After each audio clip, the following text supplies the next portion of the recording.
ನಾನು ನಮ್ಮ ಬಸ್ಸಾಪುರ ಬಸ್ಸಾಪುರ ಅಂತ ಒಂದು ಹಳ್ಳಿ ಐತಿ, ಹರಿಜನವಾಡದಲ್ಲಿ ಭಾಷಣ ಮಾಡ್ತಾಯಿದ್ದೆ. ಒಬ್ಬ ವ್ಯಕ್ತಿ ಬಂದ, ನಾನು ನಿನಗೆ ಓಟ್ ಹಾಕೋದಿಲ್ಲ ಅಂದ. ಮತ್ತು ಯಾರಿಗೆ ಹಾಕ್ತೀಯಪ್ಪ ಅಂದೆ. ಕುಮಾರಣ್ಣಗೆ ಹಾಕ್ತೀನಿ ಅಂದ. ನನಗೆ ಆಶ್ಚರ್ಯ ಹೋಗ್ಬಿಡ್ತೀವಿ.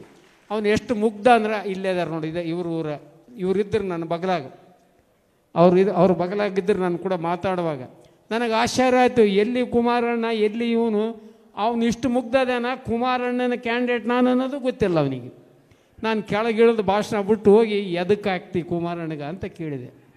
ಏನು ಮಾತಾಡ್ತೀರಿ, ನನ್ನ ಮಗನ್ನ ಎಲ್ಲೇ ಆಸ್ಪತ್ರೆಗೆ ಇಡಲಿಲ್ಲ, ಧರ್ಮದರ್ಶನಾಗ ಎತ್ಕೊಂಡು ಹೋದ್ರೆ ನನ್ನ ಮಗನ್ನ ಆಸ್ಪತ್ರೆಗೆ ಸೇರಿಸಿ ಜೀವ ಉಳಿಸ್ಯಾನ, ಅದಕ್ಕೆ ಹಾಕ್ತೀನಿ ಅಂತ. ನೋಡಿ, ಎಲ್ಲಿಯ ಕುಮಾರಣ್ಣ, ಎಲ್ಲಿಯ ಇವನು, ಆತ ಮಾಡುವ ಕೆಲಸಗಳು. ಆವತ್ತಿಂದ ನಾನು ಇವತ್ತಿನವರೆಗೆ ನನ್ನ ಫೋನ್ ಸ್ವಿಚ್ ಆಫ್ ಮಾಡೋದಿಲ್ಲ. ಆ ಕರೆಗಳು ನನಗೆ ನೂರಾರು ಬರ್ತವೆ, ಹೌದಿಲ್ಲ? ನಿಮಗೆಲ್ಲರಿಗೂ ಗೊತ್ತೈತೆ. ನನ್ನ ಫೋನ್ ಸ್ವಿಚ್ ಆಫ್ ಇರ್ತೈತೇನು? ಎಂದೂ ಸ್ವಿಚ್ ಆಫ್ ಮಾಡೋಂಗಿಲ್ಲ. ಅದು ನಾನು ಕಲಿತ ಪಾಠ ಕುಮಾರಣ್ಣಂದು. ಇವತ್ತಿಗೂ ನಾನು ಒಂದು ವಾರದಾಗ 10 ಮಂದಿನಾದರೂ ಆಸ್ಪತ್ರೆಗೆ ಕಳಿಸಿರ್ತೀನಿ. ಅವ್ರ ಫೋನ್ ಕರೆಗಳು ಬರ್ತಾವೆ. ಎಲ್ಲಾದರೂ ಆಕ್ಸಿಡೆಂಟ್ ಆದ್ರೆ ಫೋನ್ ಕರೆ ಬರ್ತಾವೆ. ಕೆಲವು ಕರೆನೂ ಬರ್ತಾವ. ರಾತ್ರಿ ಒಬ್ಬ 11:30 12ವರೆಗೆ ಫೋನ್ ಮಾಡಿದ್ದ. ಅದಕ್ಕಂದ್ರೆ ಥ್ಯಾಂಕ್ಸ್ ಅಣ್ಣ, ಎತ್ತಿಬಿಟ್ಟು ಫೋನ್ ಅಂದೆ. ಎದಕ್ಕೂ ಅಂದೆ, ನನ್ನ ದೋಸ್ತ್ ಎತ್ತಂಗಿಲ್ಲ ಅಂದು, ನೀನು ಎತ್ತಿಬಿಟ್ಟು ಸಾಕಂದ. ಅಂಥ ಫೋನ್ನೂ ಬರ್ತಾವೆ. ಇರಲಿ, ಅವನ ಅಭಿಮಾನದಿಂದ ಎಲ್ಲ ಕುಂತಾರ ಊಟ ಮಾಡಿಕೊಂತ ಎತ್ತಂಗಿಲ್ಲ, ಎತ್ತರ ಅಂತ ಜಗಳ ಆಡಿ ಫೋನ್ ಎತ್ತಿದೆ ಅಂದ. ಹಾಗಾಗಿ ಇವತ್ತು ನನಗೆ ಭಾಳ ಆಶ್ಚರ್ಯ ಅನಿಸ್ತೈತೆ. ನಿಮ್ಮ ಊರಿನಲ್ಲಿ ಈಗ ಇಲ್ಲಿ ಬಂದಿರಿ, ಎಲ್ಲ ಊರವರು ಇದಿರಿ. ಇಲ್ಲಿ ಯಾವುದಾದ್ರೂ ಒಂದು ಊರು ನಾನು ಕೆಲಸ ಮಾಡಿದ ಊರಿದ್ದರೆ ನಾನು ಇವತ್ತ ರಾಜೀನಾಮೆ ಕೊಟ್ಟು ಹೋಗ್ಬಿಡ್ತೀನಿ ರಾಜ್ಯಕ್ಕೆ. ಕುಡಿಯುವ ನೀರಿಲ್ಲದ, ಶಾಲೆಗಳಿಲ್ಲದ, ಸರ್ವ ಋತು ರಸ್ತೆಗಳಿಲ್ಲದ, ವಿದ್ಯುತ್ ಇಲ್ಲದ ಒಂದು ಗ್ರಾಮ ಇಲ್ಲ ನನ್ನ ಕ್ಷೇತ್ರದಲ್ಲಿ.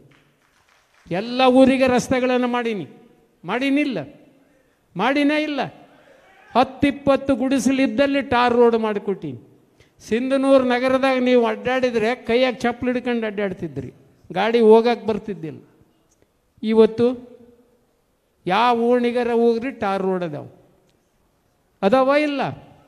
ಸಿಂಧನೂರು ನಗರ 85-90%. ಸಿನ್ನೂರಾಗ ಏನು ಬಿಲ್ಡಿಂಗ್ ಕಾಣ್ತಾವ ಅವೆಲ್ಲ ಬಿಲ್ಡಿಂಗ್ ನಾನು ಕಟ್ಟಿದ್ದು, ಹೌದಿಲ್ಲ? ಮಿನಿ ವಿಧಾನಸೌಧ ನಾನು ಕಟ್ಟೀನಿ. ಪೊಲೀಸ್ ಸ್ಟೇಷನ್ 2 ನಾಡಗೌಡರು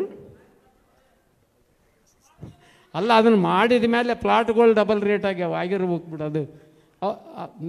ನಮ್ಮ ಡ್ಯೂಟಿ ನಾವು ರೋಡ್ ಮಾಡೋದು ಮಾಡಿದ್ದೀವಿ. ಎಲ್ಲ ಬಿಲ್ಡಿಂಗ್ಗಳು, ಎಕ್ಸಿಕ್ಯೂಟಿವ್ ಇಂಜಿನಿಯರ್ ಆಫೀಸ್ ತಂದೆ, ಅದಕ್ಕೆ ಬಿಲ್ಡಿಂಗ್ ಕಟ್ಟಿದೆ. 2 ಪೊಲೀಸ್ ಸ್ಟೇಷನ್ ಕಟ್ಟಡ ಕಟ್ಟಿದೆ, ಸ್ಟೇಡಿಯಂ ಮಾಡಿದೆ. ನಿಮ್ಮ ಇದು ಇನ್ನೊಂದು ತಾಯಿ ಮಕ್ಕಳ ಆಸ್ಪತ್ರೆ ಉದ್ಘಾಟನೆಗೆ ಬಂತು. ನಮ್ಮ ಇದು ಮಾಡಿದ್ನಲ್ಲಪ್ಪ, ರಂಗಮಂದಿರ ಆಯಿತು. ವೆಟರ್ನರಿ ಒಂದು ಕಾಲೇಜ್ ಮಾಡಿನಣ್ಣ, ನಾನು ಮಿನಿಸ್ಟ್ರಿ ಇದ್ದೆ ಅಂತೇಳಿ. ದನಗಳನ್ನು ಅಡ್ಮಿಟ್ ಮಾಡ್ಕೊಳ್ಳೋಕೆ ಪ್ರೊವಿಷನ್ ಮಾಡೀನಿ.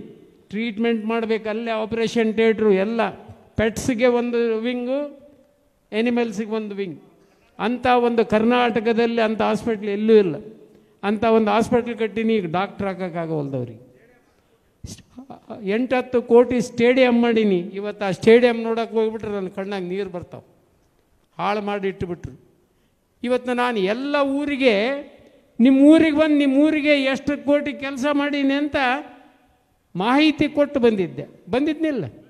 ಎಲ್ಲ ಊರಿಗೆ ಬಂದು ಮಾಹಿತಿ ಕೊಟ್ಟಿದ್ದು, ನಿಮ್ಮ ಊರಾಗ ಏನೇನು ಕೆಲಸ ಆಗೈತೆಪ್ಪ, ಇನ್ನೇನು ಆಗಬೇಕು ಅಂತ.